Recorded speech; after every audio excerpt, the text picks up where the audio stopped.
Pukul 6 waktu Indonesia Tengah, Radio Republik Indonesia ND menghadirkan Warta Berita.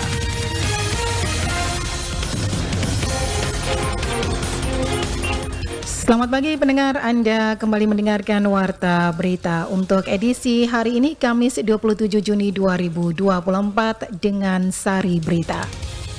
Usaha mikro kecil menengah UMKM asal Nusa Tenggara Timur Kopi Wolowio akan mengikuti ajang Kopi Dunia World of Coffee 2024 yang diselenggarakan oleh Specialty Coffee Association di Bella Center Copenhagen pada tanggal 27 hingga 29 Juni 2024. Kabupaten Sika meluncurkan program Simpel Desa untuk mendorong pelayanan publik yang efisien dan inklusif.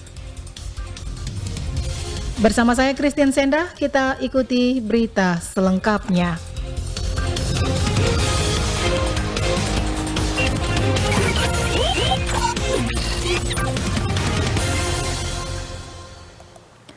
Usaha mikro kecil menengah UMKM asal Nusa Tenggara Timur, Kopi Wolowio, akan mengikuti ajang Kopi Dunia yang diselenggarakan oleh Specialty Coffee Association di Bella Center Copenhagen pada tanggal 27 hingga 29 Juni 2024. Laporan Veranda Garus. Ikutsertaan Kopi Wolowio di event kopi paling bergengsi di dunia ini difasilitasi oleh Bank Indonesia melalui kantor perwakilan Bank Indonesia Provinsi Nusa Tenggara Timur. Owner Kopi Wolowio Leonardo Surileu dalam wawancara pagi bersama RRI mengatakan bahwa terpilihnya Kopi Wolowio pada World of Coffee 2024 merupakan hasil dari proses seleksi yang ketat. Sebelum terpilih, dirinya terus melakukan koordinasi bersama pihak bank. Saya sejak tahun 2015 sudah menjalankan usaha ini. Dengan bantuan Bank Indonesia, saya selalu meminta fasilitas, pelatihan sumber daya manusia, baik ini pelaksanaan penerapan standar operasional prosedur. Bank Indonesia menilai bahwa untuk unsur keberlanjutan dan keseriusan, saya masuk dalam versi mereka. Dia melanjutkan, Kopi Wolowio adalah salah satu UMKM binaan unggulan Bank Indonesia NTT yang memproduksi kopi Arabica Flores Bajawa. Berdasarkan hasil uji laboratorium terakhir yang difasilitasi oleh BINTT, Kopi Wolowio memiliki jenis kualitas kopi specialty dengan hasil cupping score melebihi angka 80. Bahkan sebelumnya Kopi Wolowio sudah dikirim ke negara, yakni Australia, Inggris, dan Cina. Saya berencana itu untuk menguatkan basis, terutama kita harus bisa mengedukasi petani tentang bagaimana mengolah kopi yang baik dan jangan tinggalkan kopi, karena di Bejawa sekarang rawan dengan alih fungsi untuk ke horti. Jadi kita harus bisa lawan kebijakan-kebijakan luar yang mempengaruhi agar merubah kebun kopi menjadi kebun horti. Itu menjadi tantangan. Karena dengan motivasi bahwa kopi saya sudah bisa memasuki ajang pameran luar negeri, itu meyakinkan petani agar peningkatan konsumen pasti terjadi. Dengan keikutsertaan Kopi Wolowio di WOC 2024, diharapkan UMKM asal Nusa Tenggara Timur ini dapat semakin dikenal di kancah internasional dan mampu meningkatkan perekonomian lokal melalui peningkatan ekspor kopi dan pariwisata. RRI ND Veranda Garus melaporkan. Sementara itu, kelola tempat wisata Waibana Meze Piga, pengelola Pok Darwis Desa Piga, mengajak masyarakat untuk berwisata ke tempat wisata pemandian air hangat tersebut. Laporan Nikolaus Makumeli. Tempat wisata pemandian Waibana Meze merupakan salah satu tempat wisata pemandian air hangat yang terletak di Desa Piga, Kecamatan Soa, Kabupaten Ngada.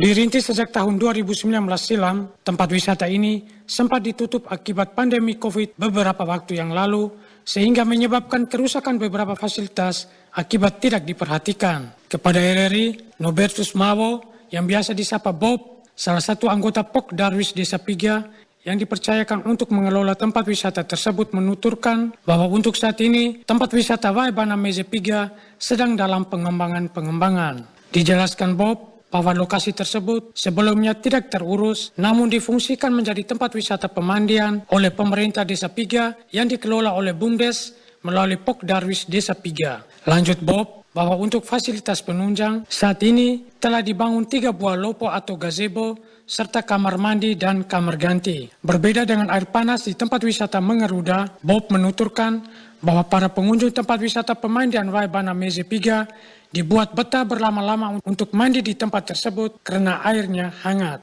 Terus air panas ini dia tidak sama dengan yang ada di Mengeruda yang sudah begitu terkenalnya kemana-mana. Kalau air panas ini dia tidak terlalu panas, dia hangat, dan pengunjung yang datang bisa berlama-lama.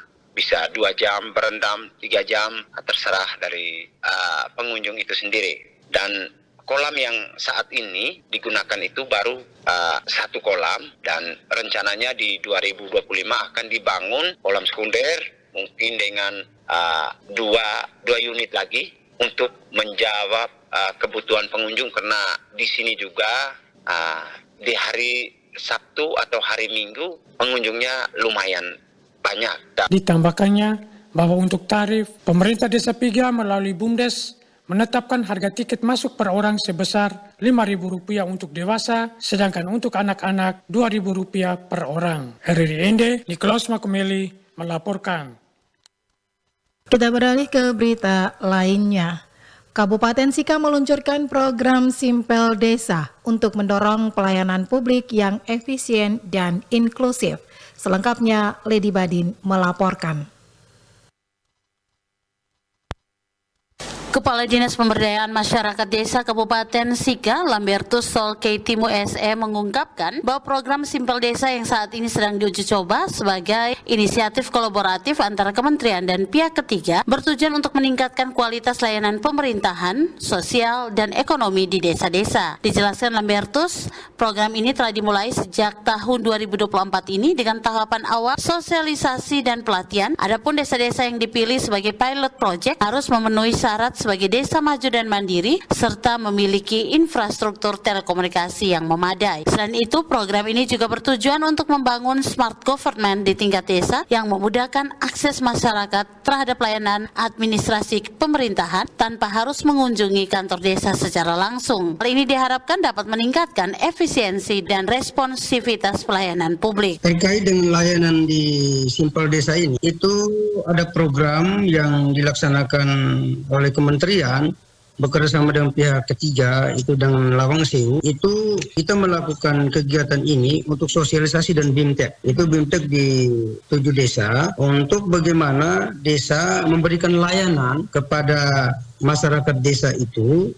Ada 3 layanan akan dilakukan oleh orang desa yang ada di dalam Simpel Desa itu. Pertama adalah smart government, itu soal layanan di bidang pemerintahan dan juga di bidang sosial, social government, lalu bidang ekonomi itu smart ekonomi. Lambertus Solkeitimu juga mengungkapkan bahwa rencana untuk memperluas program ini ke seluruh desa di Kabupaten Sika ke depannya. Proses uji coba program Simpel Desa ini diperkirakan akan berlangsung beberapa bulan ke depan dengan evaluasi rutin untuk memastikan dampak positifnya terhadap masyarakat desa. Program ini juga diharapkan mampu mempromosikan produk-produk UMKM lokal serta meningkatkan akses terhadap layanan publik di desa-desa yang selama ini menjadi kendala seperti blank spot sinyal. Program ini kita mulai di tahun 2024 dan kita memulai di 2024 ini dengan melakukan sosialisasi dan BIMTEK. Kita berharap bahwa ini program ini tetap berlanjut. Kita akan lihat secara langsung itu adalah di desa itu memang dia sudah membentuk namanya desa siaga, tetapi dia harus terimplementasi dalam aplikasi sehingga layanan secara cepat. Menurut Kadis PMD Kabupaten Sika, melalui program Simpel Desa ini menunjukkan komitmen dari pemerintah Kabupaten Sika untuk terus berinovasi dalam meningkatkan kualitas hidup masyarakat desa melalui pemanfaatan teknologi dan kolaborasi lintas sektor. RRI Lady Badin melaporkan. Dalam rangka meningkatkan transformasi literasi untuk kesejahteraan dan pengembangan Taman Bacaan Masyarakat (TBM), Ketua Forum Taman Bacaan Masyarakat Kabupaten Manggarai Timur melaksanakan kegiatan advokasi dalam bentuk safari literasi di Kabupaten Ende pada hari Senin 24 Juni 2024 kemarin. Laporan Suimam.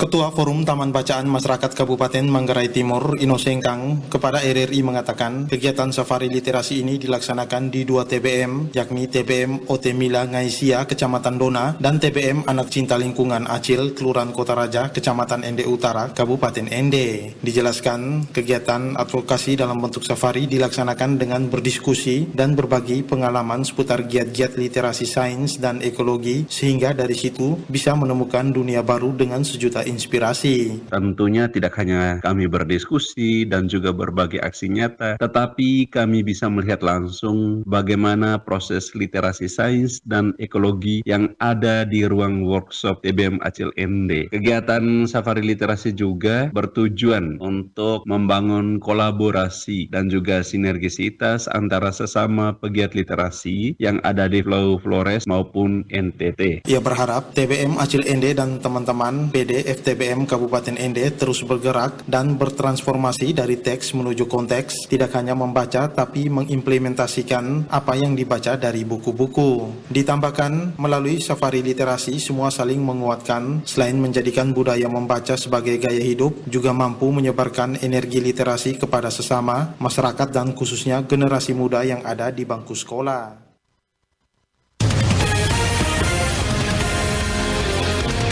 Anda sedang mendengarkan Warta Berita RRI ND. Memiliki panorama yang indah berupa pasir putih yang panjang, Pulau Mules di Kabupaten Manggarai jadi destinasi pilihan wisatawan saat liburan panjang. Selengkapnya, Ferry Soo melaporkan. Desa Nucha Molas merupakan satu-satunya desa di Kabupaten Manggarai yang terpisah dengan desa lainnya karena berada di satu-satunya pulau di Kabupaten Manggarai, yaitu Pulau Mules. Secara etimologi, Pulau Mules berasal dari bahasa Manggarai yang artinya pulau yang cantik. Desa Nucha Molas juga diambil dari bahasa Manggarai, Nucha artinya pulau dan Molas artinya cantik. Jadi Nucha Molas artinya pulau yang cantik. Pulau seluas 18.029 hektar ini menyuguhkan keindahan alam berupa hamparan bukit batu dan padang rumput alam yang bercampur dengan pepohonan yang menyerupai siluet putri tidur yang cantik. Pesona keindahan alam Pulau Mules lebih lengkap dengan segala keanekaragaman hayati yang ada di dalamnya. Di sekitar pulau ini hidup beragam satwa, antara lain penyu, lumba-lumba, ikan beragam jenis, gugusan koral, dan anemon yang dapat dinikmati oleh wisatawan. Dengan ukuran ombak sedang, tempat ini sangat cocok untuk kegiatan surfing, snorkeling, dan diving. Michael, warga masyarakat di Pulau Mules menjelaskan pantai di Pulau Mules masih asli dan pemandangan sangat indah saat sunset tiba. Wisatawan yang berkunjung tidak perlu khawatir karena di tempat ini sudah ada homestay dan banyak spot-spot menarik yang bisa dijelajahi. Ini kan destinasi pariwisata. Di sini sudah ada homestay. Habis itu di belakang juga ada posnya. Ada pos. Lumayan lah untuk wisatawan untuk kunjung sampai aja di situ. Spotnya bagus, view-nya bagus juga untuk sunsetnya. Iya, bisa juga diandalkan. Pulau Mules juga menawarkan panorama indah berupa pantai pasir putih yang panjang, indah dan bersih, padang savana dan perbukitan yang menyejukkan hati. Selain itu, wisatawan dapat menikmati pesona wisata taman laut dan pada musim tertentu terjadinya migrasi Zetazia. RRI ND Ferry Soo melaporkan. Kehadiran TBM Rumah Kreatif Sahabat Nusantara dalam kurun waktu 13 tahun sejak tahun 2011 hingga tahun 2024 terus memberikan pelayanan dalam bidang pendidikan dan sosial bagi masyarakat Pulau Ende. Laporan Rosa Dalima.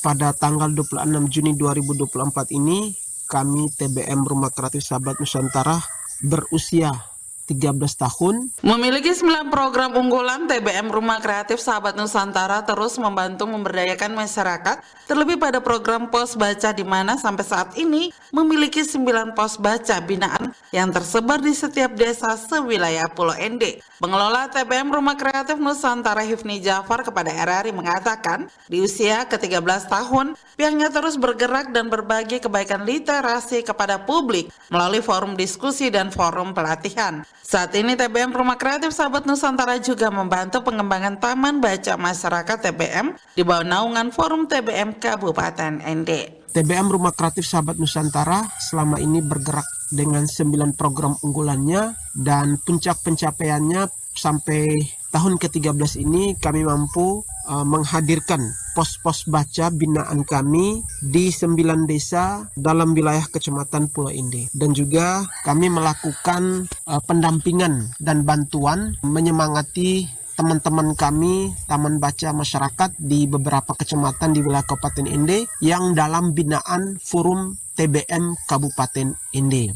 Selama perjalanan TBM Rumah Kreatif Nusantara, lanjut Hifni Jafar mendapat berbagai prestasi, diantaranya penghargaan TBM Kreatif Reaktif tingkat nasional pada tahun 2018 oleh Kementerian Pendidikan dan Kebudayaan, dan penyelenggara Kampung Literasi tahun 2019 oleh kementerian yang sama. Dan pada tahun 2018 kami mendapatkan apresiasi sebagai TBM Rekreatif tingkat nasional oleh Kementerian Pendidikan dan Kebudayaan.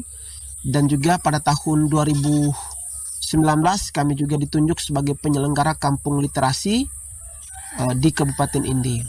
Lebih lanjut, Hifni kemukakan beberapa pengelolanya pun menghasilkan produk tulisan berupa sebuah buku berjudul Literasi di Pulau Ende, diterbitkan oleh Earthright Publishing pada tahun 2020. Selain itu, pada tahun 2024 TBM Rumah Kreatif Sahabat Nusantara mendapatkan kesempatan untuk peningkatan kapasitas dan pemahaman dalam mengelola TBM berupa BIMTEK Pengelolaan Perpustakaan Umum oleh Perpustakaan Nasional Republik Indonesia. RRI Ende, Rosa Dalima melaporkan. Sekian warta berita pagi ini, mewakili seluruh kerabat kerja yang bertugas, saya Christine Senda, selamat pagi.